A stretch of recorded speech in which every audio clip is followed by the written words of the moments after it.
Hey parents, I hope y'all had a great Thanksgiving, a little bit of a break, and are kind of getting settled back into your groove this week. Hey, I have a couple jokes for you. I know, try and liven up your day, but got a few, so here you go. What do you call a seagull that flies over the bay? A bagel. How about that one? Okay, one more for you movie lovers. Here you go. Tell this to your kids, they'll love it. What do you call it when Batman skips church? Christian Bale. If you don't get that one, go look up the name of the actor who was the last Batman, and you will get it and love it. Anyways, hey parents, this week we have the forum. I'm going to be teaching on James 1:22 through 27. We have finished our Habits of Grace series, and so we're going to do a few standalone series now to get us through the holiday season, and then in January we will pick back up on a new sermon series. But this Sunday I'm doing James 1:22 through 27. It talks all about being not only a hearer of the word, but also a doer of the word. And the man who is a hearer of the word, but not a doer of the word, is like a man who looks at himself intently in the mirror and then leaves forgetting what he looks like. And we're going to talk through that. And in that passage, James gives us immediately three ways that we can be doers of God's word. One is that we control our tongue, that we learn how to bridle and control our tongue. The second is that we care for the orphans and the needy, that we look after those that are less fortunate than ourselves and we love them well. And the third way is that we can be completely unstained from the world and we can be different and set apart. And so that's what I'm teaching on this week. I encourage you just ask your kids about it, maybe read over that passage together and ask them what they learned, and hopefully they will have learned something. Immediately after church this week, we're going to be doing Project Giving. This is our mission project, and so right after the second service, we're going to feed all of our students pizza in the student center. We're going to feed them pizza, and after we feed them pizza, they're going to go as a small group and purchase gifts for a family that cannot afford to purchase gifts for their kids. And so we're asking that each student bring about $10, and I'm asking that you challenge your kids in this. Encourage them to do some chores around the house. I would love for them to sacrifice in some way in order to earn this money.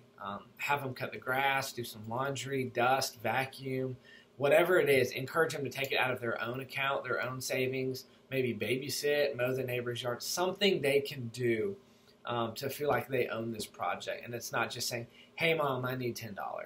And so encourage them to own it and talk through that and how they can be good stewards of their money and why that is important. I would really love for this to be an opportunity for you to make gospel connections with your kid. The other thing is this Sunday after that, we have a church-wide movie night. That's at 5 o'clock. And so we're going to be doing the movie night. Well, I'll back up to Project Giving. So after church, we'll feed them pizza, and they will go to the store and they'll purchase these gifts for the kids. Then they'll come back to the church, and we have wrapping paper, boxes, name tags, everything for them to wrap the gifts. After that, they'll have a decision as a group to either deliver that gift to the family themselves, or they can leave it at the church and we will go and deliver it for them. Whichever the group leader is comfortable with, whichever the students are comfortable with, is what we're going to do. And so they'll just have to communicate with you as far as what time to come get them and be communicating with their leader on Sunday afternoon. And we'll do our very best to communicate well and to make sure that you're in the loop on that. But Sunday night at 5 o'clock, we're doing a church-wide Christmas movie. It's going to be awesome. We're going to be outside. We have lights. We have decorations. We're getting a big blow-up screen projector, and we're going to watch the Polar Express.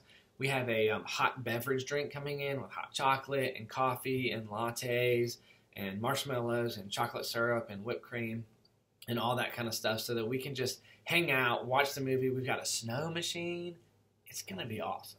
So I encourage you, invite your friends, invite your neighbors. Y'all just come and let's just hang out as a church family and enjoy one another. Ski trip form is open for our high school students only. The early bird is $225, but we have limited spots, so go ahead and sign up for that if you can.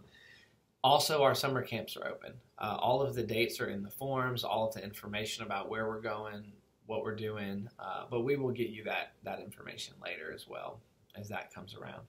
The last thing that I want to talk to you about is, after a lot of prayer and consideration and looking and just seeking the Lord's direction, we have hired an associate student minister. His name is Nate McGehee. He's married. His wife's name is Hannah, and he has a son that's 1 year old, I believe, and his name is Boston. And so he's going to be starting with us on December 4th, this upcoming Monday. And we're just so excited about him joining our team. He has a true passion for the Lord and a passion for connecting students to Jesus and discipleship. And so just have him in your prayers, welcome him and love him well, and be praying as he transitions his family to Northway and begins serving with us. Anyways, hey, I hope y'all have a great week. I'm praying for y'all, and we look forward to seeing you Sunday.